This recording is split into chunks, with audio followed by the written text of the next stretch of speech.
Кудай өзү бир мээримдүү,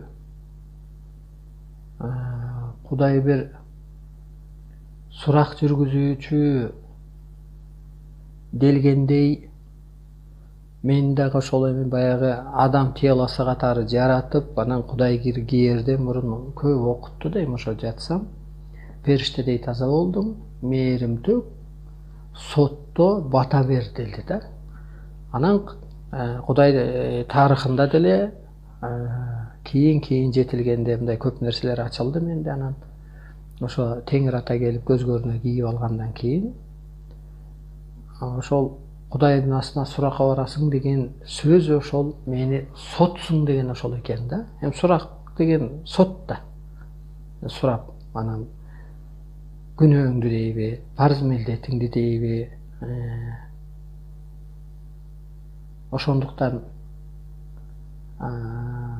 башчылар, ушу президенттер Кудай алдына жоопкер болгондуктан анан мен башчыларды көп кеп кылам да. Башчыларды көп ойлоном. Ошон үчүн 19-жылдарда ушу Сооронбайды сезонуң бүтөт дедим эле, ал болду. Ошо 19-жылдарда Эрдоган жөнүндө бир эки сөз айтып, мен Эрдоганды ойлонуп атам. Мындай боштондук үчүн күрөшкөн адамдарды камап салды, динге өтө берилип алды деп. Дин маселе жок, жакшы болгон, анан бир сезону.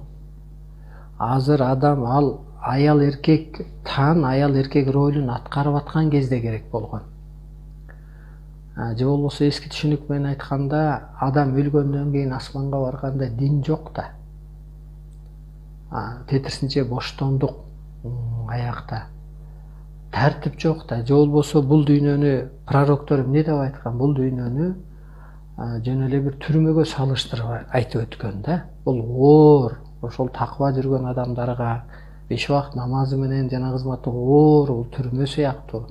Ошон үчүн ушул дүйнөдө сен ошо кызматыңды оорчулукта жүрсөң, анан кийин боштондукка бейишке чыгасың дегендей, анан динге берилип алган падыша өзү жакшы болбой калат да. Ал мындай дүйнөгө карап жашаш керек.